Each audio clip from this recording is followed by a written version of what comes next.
Aujourd'hui, on se retrouve pour parler d'un robot aspirateur.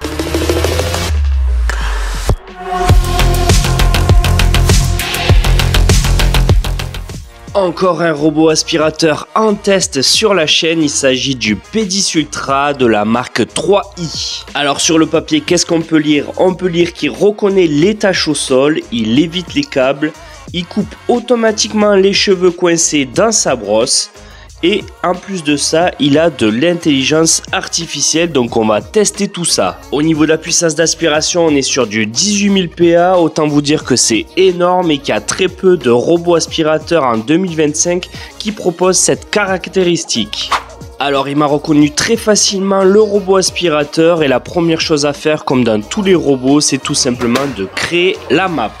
Il va donc de lui-même faire le scan de toute la pièce pour tout simplement savoir où est-ce qu'il doit passer. Je vais faire des zones interdites pour lui interdire de passer et on verra s'il réagit très bien à toutes les commandes que je vais lui passer. Il m'a scanné la pièce en quelques minutes, en 4 minutes exactement, et là il va rentrer dans sa station. Du coup je vais pouvoir montrer la station de recharge. Regardez déjà, elle est grande, c'est particulier, d'habitude elles sont plutôt soit grosses soit petites. Celle-là elle est allongée, donc on va voir qu'est-ce qu'il y a à l'intérieur.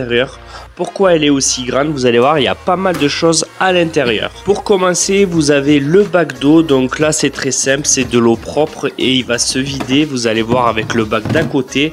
Ici, on aura tout simplement le bac d'eau sale. Plutôt classique, vous allez me dire. Et regardez, en bas, vous avez un autre tiroir que vous pouvez enlever. Et ici, vous avez deux choses.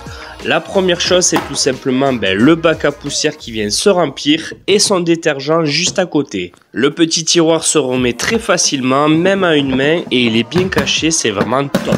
Maintenant, si on retourne tout simplement le robot aspirateur, on va voir qu'il dispose de deux serpillières rotatives. Voilà, donc ça aussi c'est plutôt classique en 2025. Il n'a qu'une seule balayette, ça c'est dommage, et après un système de rouleau pour récupérer toute la poussière proprement. Allez, c'est parti, je lance le robot pour la première fois et je lui ai prévu quelques tests. Le premier test, c'est la tache de ketchup. Donc là, regardez, j'ai mis du ketchup comme ça grossièrement. On va voir comment il s'en sort et comment ça va se passer au niveau du nettoyage.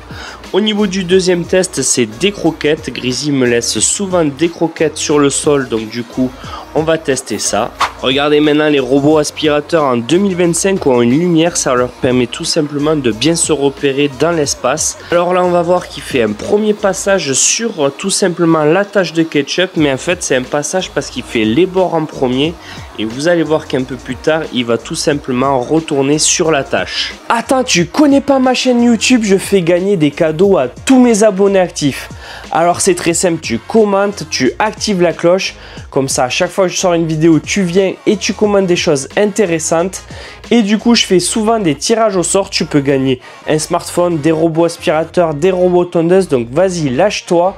Et du coup, t'inquiète pas, tu seras forcément sélectionné au bout d'un moment. Alors, grâce à sa vision 3D et son intelligence artificielle, il est capable d'éviter des câbles, des jouets ou plein d'autres objets.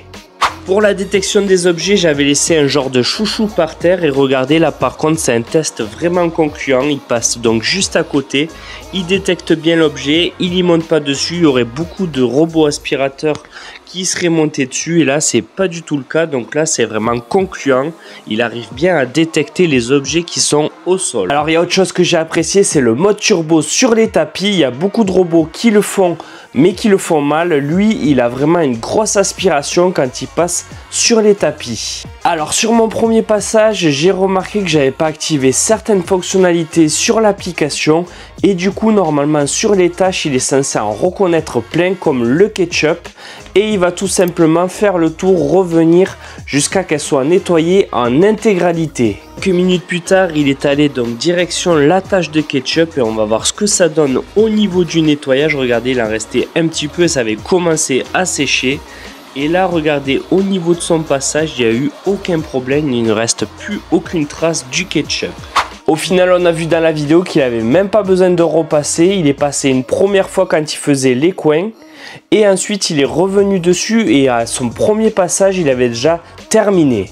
Alors bien sûr, quand il a terminé son nettoyage, il va tout simplement dans la base, il va tout se nettoyer, il va se vider. Et ce que j'aime beaucoup et c'est innovant, c'est qu'il va tout simplement sécher les serpillères pour pas avoir d'odeur, parce que ça c'est vraiment désagréable. Alors pour ceux qui ont des animaux ou qui perdent les cheveux à la maison, la brosse de ce robot aspirateur arrive à les couper, comme ça au moins il n'y a pas d'enchevêtrement. Alors ce que j'ai adoré et ce qu'on a vu dans la vidéo, c'est que la serpillière arrive tout simplement à se décaler pour bien faire les bords, et franchement sur ça c'est vraiment un très bon point. Il fait vraiment bien les bords au niveau du lavage. Alors maintenant que les robots aspirateurs sont dotés de caméras, vous pouvez du coup tout simplement avec l'application piloter pour voir ce qui se passe dans la maison, voir votre chat, voir s'il n'y a pas de problème dans la maison. Tout ça le voir directement depuis l'application. Vous pouvez même prendre des photos pour prendre tout simplement ce qui se passe à la maison. Donc je vous l'avais dit, il peut du coup capter en vidéo, et vous pouvez du coup tout simplement avec le joystick tout simplement le faire piloter dans la maison, et vous pouvez enregistrer la vidéo ou la photo. Donc ça c'est plutôt cool. Si vous avez Google ou Alexa, bien sûr il est compatible et vous allez pouvoir le lancer directement avec une commande vocale. Alexa lance le robot aspirateur. Ça c'est vraiment top, moi je l'utilise tout le temps. En plus de ça, moi j'ai le robot derrière le canapé, donc c'est vraiment chiant à le lancer ou de lancer l'application. Donc Alexa allume le robot, et ça c'est vraiment topissime. Alors on va lancer l'application, et regardez, quand j'arrive dessus, on voit tout simplement qu'il y a un moment il a galéré. C'est très simple, j'ai un tapis super épais. Certains robots arrivent même pas à y monter dessus, lui est arrivé, mais il y a pas mal d'obstacles en plus sur le tapis, une table basse, un tabouret, des poufs. Et regardez, du coup il est obligé de faire le tour et il galère parce que tout simplement il est très épais. Donc qu'est-ce que j'ai fait? J'ai tout simplement fait une zone interdite, c'est la zone rouge, et au prochain passage il va tout simplement s'arrêter et il va pas passer sur le tapis, comme ça il galérera pas. Sinon au niveau du passage, regardez, c'est plutôt clair, il a tout simplement une dynamique de faire comme ça, donc c'est intelligent, comme ça au moins ça loupe aucun passage au niveau de la maison. Au niveau de l'aspiration, dans mes premiers tests, j'étais en mode discret, je viens de le voir. Donc j'ai activé la puissance 3 et j'ai mis du coup un volume d'eau assez conséquent, avec du coup un cycle de double nettoyage. Donc imaginez, vous avez du cacao par terre comme dans mon premier test. On va tout simplement faire un double passage et voir si là il n'arrive pas à le récupérer, c'est pas normal. Au niveau donc de l'aspiration seule, on peut donc choisir le nombre. Le lavage c'est pareil. Donc là ce qu'on va faire c'est 3 et 3. Et il y a même la possibilité de mettre du coup en mode IA. Donc ça va être un mode automatique, et c'est lui qui va gérer du coup tout simplement le nombre de passages, ce qu'il va mettre comme aspiration et ce qu'il va mettre comme mot suivant ce que vous avez au sol. S'il détecte de la tâche, il va mettre plus d'eau. S'il détecte que c'est vraiment sale, il va mettre plus d'aspiration. Donc ça c'est un mode très cool, je l'ai testé quelques temps et c'est vraiment pas mal. J'ai vu que quand il passait par exemple sur les croquettes, il aspirait beaucoup plus fort. Au niveau des réglages maintenant, on voit du coup la durée donc du dernier travail, donc 1h01. On peut du coup planifier des nettoyages, donc si vous en avez marre de tout le temps lancer à la même heure le nettoyage, vous pouvez tout simplement le planifier en ajoutant un planning et tout simplement lui dire ce que vous voulez, à quelle heure vous voulez. On peut bien sûr modifier le plan, donc là c'est très simple, vous avez votre map et vous allez pouvoir mettre des zones interdites. Vous pouvez dire là il y a un tapis, il faudra aspirer plus fort. Vous pouvez un petit peu lui mâcher le travail.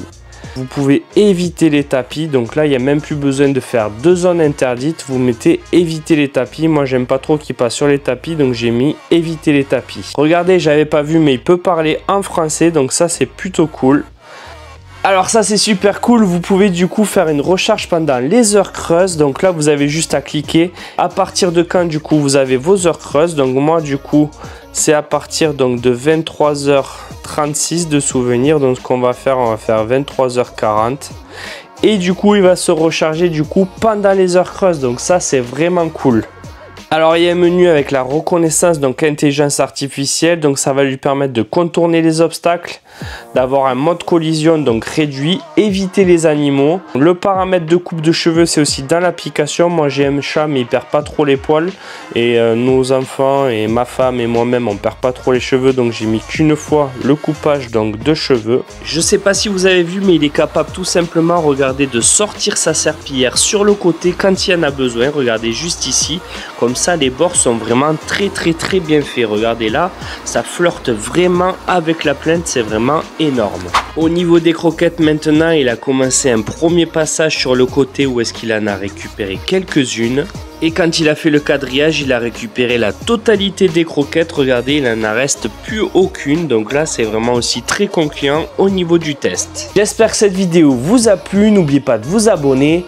Bye bye.